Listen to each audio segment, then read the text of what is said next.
The time is 3:57 a.m. Get ready to head out to work, and the day is September 23rd, 2020. All right, we're gonna go ahead and let's get it started. All right, take a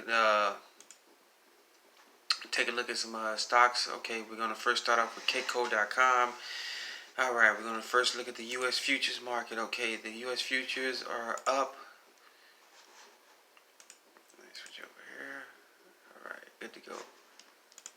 All right, we look at U.S. futures. Okay, the Dow Jones Industrial Average is up 140.48 points. All right, the S&P 500 is up 34.51, and the Nasdaq is up about 84.85 points. All right, that is for the Dow Jones Industrial Average. This is brought to you by Kitco.com. All right, but the disclaimer here says the index is delayed by 10 minutes, so they get the delays up for 10 minutes early by the markets. Okay. All right, the European markets, look at the Stocks 50. They're up 43.47 points. The FTSE 100 is up 74.16 points. Okay, and the DAX is up about 173.10 points. Okay, all right.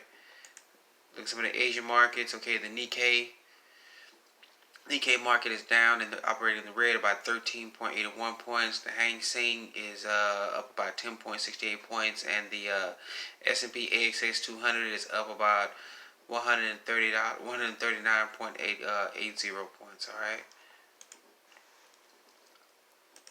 All right. So we get into some cryptos. This is about the cryptos. Go to YahooFinance.com. Bitcoin USA is down $109.68. CMC Crypto 200 is up $6.93. Okay. All right. Take a look at the 10-year bond. Is 0.6640. The VIX is operating in the red about down 26 to 26.77. All right, it's down 103. All right, 1.03. Okay, all right, to 26.75. All right. Currency markets. The GBP to the U.S. dollar is down 0 points down. It's operating at 1.2696. All right. The U.S. dollar to Japanese yen. Okay, the dollar to the yen 104.97. All right. All right. So let's get into some precious metals here. We're looking at the open markets for the world spot price. All right. As recently, gold precious metals has been taking a beating for a while, so we go ahead and get it started. Let's look at the asking price for gold right now is at $1,877.70. Okay, and the silver is down $23.41 asking price. Palladium $860 an ounce. That was platinum $860 an ounce. Sorry, I do that. Palladium is $2,214 an ounce, and rhodium $13,100. All right, there are other precious metals out there like titanium, germanium, stuff you can actually physically hold and get your hands on. Okay, all right. All right, so let's get into the actual news here. All right.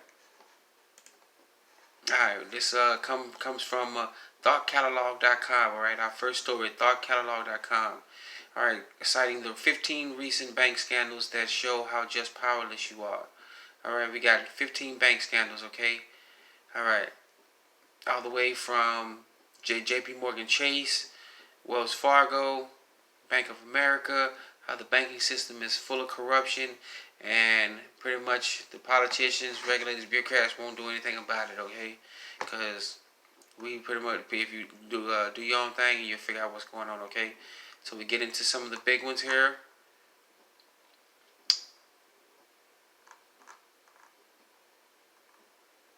All right, LIBOR scandal. Okay, let's first start off with J.P. Morgan. In 2013, J.P. Morgan Chase announced they will pay $970 million in fines to U.S. and British regulators, and made a rare admission of wrongdoing over actions involving the 2012 London whale trading scandal. All right. Additionally, the Consumer Financial Protection Bureau announced J.P. Morgan Chase and Chase Bank agreed to pay funds totaling $309 million and more than 2.1 million customers after their Office of the Comptroller of Currency found that Chase engaged in unfair billing practices for certain credit card on ad products by charging consumers for credit monitoring services they did not receive. All right, so that's a big one. Okay. All right, and then you got LIBOR. That LIBOR scandal is still going on right now. The rigging of the markets. All right, the LIBOR underpins about 350 trillion in derivatives, a type of security that gains its value from value of underlying entities, interest rates. This is allegedly a massive price fixing scandal, arguably the biggest ever. All right, LIBOR is still going on to this day, and banks are getting caught up. We got 2009 Wells Fargo Bank. They paid more than $75 million to set accusations that its brokers discriminated against black and Hispanic borrowers during the housing boom. That is absolutely true. All right, they love to discriminate against people who they think don't know any better, but they particularly like to target us, family. They like to target us, Black Americans. Okay. All right, gonna continue going down a little bit further. Get some more recent ones.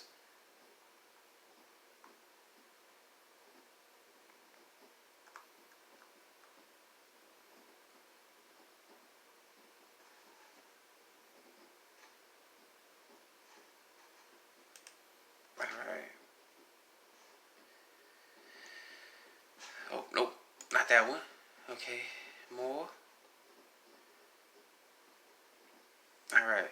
And most of these are dated in the past, but most recent one and the one that's about to come out now, that's coming out, basically, major banks have been caught up in laundering drug money scandals, okay? They've been funneling money and through nefarious means, and they've been all caught up, family. You got to read about this story, okay? Banks getting caught up in major basically running drug operations, money through their banks, okay? And a lot of big ones got caught up in it too, family. All right, you have J.P. Morgan Chase, Deutsche Bank, HSBC, FINCEN Link. They've all been caught up in this banking. It's about financial suspicious activities, okay? All right. So we all know that the banks have been dealing in nefarious means, okay? All right. Then we have something they're doing in California, and they're doing it also in New Jersey, okay? Let the exodus, this is from ZeroHedge.com, let the exodus begin. New Jersey raises taxes on millionaires. All right, people think, don't get it twisted, okay? People all for let's raise the tax on millionaires until they one day get into that category of millionaires. And once millionaires leave, they take their businesses with them. They take their income, their businesses with them, and they take their employees with them, or they leave their employees behind. And therefore, that state loses all its tax revenues, its businesses, everything that comes along with those subsidiaries that supply the business, supplies everything. All right. So we look at here. ZeroHedge.com. Let the exodus begin. New Jersey raises taxes on millionaires. All right. And the latest of suicidal moves by New Jersey, the state which, after Illinois, is the dirtiest of financial straits, has the second lowest credit rating in the nation. All right. On Thursday morning, New Jersey Governor Phil Murphy, a Democratic leader, agreed on a budget deal that will raise taxes on millionaires, sparking another exodus from the state, which has already seen many of its richest residents, such as David Tepper, depart for more hospitable states. All right. As the NYT gloats, Governor Phil Murphy campaigned on a vow to raise taxes on the rich in New Jersey. It took 3 years and a pandemic to get it done. Clearly, the New York Times has any idea just how worse off the state will be in a few years as a result of sliding real estate prices and broadly lower tax revenues. All right. All right. It goes down a little bit more into the article. You got to read this article, family. But like Illinois, like most of these states, they're desperate to find money. All right, so trying to raise taxes on millionaires. New Jersey's already about to lose its high frequency trading centers. Okay, New Jersey wants to tax those, so those are about to leave. They're about to leave and find greener pastures somewhere else. All right, so don't think about taxing millionaires. Okay, yes, I know you hear the news, they don't pay taxes and this, but they also, the minute you charging them, I'm not for them either. They should pay what we pay. But trying to tax them exclusively, they just take their business and then they up and leave. All right. All right. Then we got our final story here. All right. 80% of Americans say post-pandemic inflation is impacting their budget. All right, remember we went over it again. All right, this post-pandemic, how they know this is almost over with. All right, that begs the question. Throughout the whole article, look at the article in summer, they were calling for peak. They would say 1 week, the next week will be the peak, peak. Then it's gone, and then all of a sudden they say we got a second wave coming. Then they all of a sudden announce the wave of coming. All right, and they already talking about a post-pandemic, especially with some. Look up the article. CDC announces that 14-day quarantine no longer needed. All right, this is the fastest pandemic that it ever came and went. All right. All right. So from ZeroHedge.com, 80% of Americans say post-pandemic food inflation is impacting their budget. Yes, food prices have been going up. The dollar is sinking left and right. All right.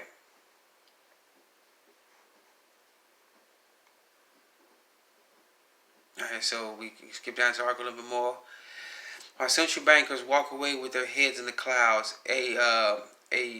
A team at C plus CNR Research has surveyed more than 2,000 American consumers and find out how they are adjusting to these higher prices, which have come amid a surge in unemployment. Their findings on and all, they're surprising. 85% of consumers say that their budgets have been impacted by having to pay more for groceries, milk, eggs, and meat and the top staples that Americans are paying for more. All right. So let me blow this up a little bit so we can see what's going on. All right. Hopefully I can get it for you so you can see it, family. All right. We'll go over this article a little bit. All right. But it's on the. But food isn't the only resources of rising price. Household goods like toilet paper and cleaning products have seen prices soar and the surge in demand. 75% of respondents say these increases have impacted them. All right. So we look down. We look at groceries. 68%. Eggs, milk, fish, fruits, rice, cheese have all gone up. All right. All right. And then we should cleaning supplies. Everything is going up, family. All right. No matter what. All right.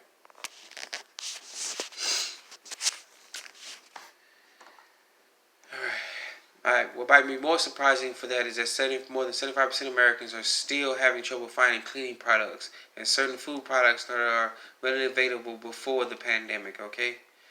All right. We're going to go down a little bit more. With nearly 90% of respondents saying they are worried about the price of groceries will continue to climb. Here's what weekly budgets are looking for like since the pandemic. Okay, it goes into more articles about what's going on. All right, but pay attention, family. Prices are going up because the value of the dollar is going down. The purchasing power of the dollar is crashing fast, and it's crashing just as very fast. All right. That's why food prices are going up. All right, prices don't go up just because out of the blue. They're going up because farmers can't get their products to the market because ain't no drivers. Truck companies have been laying out truck drivers left and right. So farmers are forcing to dump tons and tons of food. So that's another reason why. And the purchasing power of the dollar is dropping. All right, what you used to buy in 1990 for $5, you can't do that now. All right. Remember how they used to have 99-cent Whoppers? You can't pay more. You pay about $3 to $4 for a Whopper, depending on where you at in the country. All right. And don't add cheese on it too. Oh, that's even more extra. Okay. All right. So we're looking at all this stuff going on. All right. So look. Bank scandals dating back all the way from a while back. All right, taxes after taxes, forcing people to leave states left and right, and the people now realizing, although they don't want to admit it, that the dollar's crashing, the system is coming down, and that's it, family. All right. So once again, I want to thank you for joining another edition of Melanie Army News. All right, family. I need you to be safe, take care of each other, and remember, be your own banker. Be your own savings and loans. Be your own credit union. All right? Take care of each other, family. And I'll see you around. Be one first, without question. All right? Thank you for joining us. Let's get it started.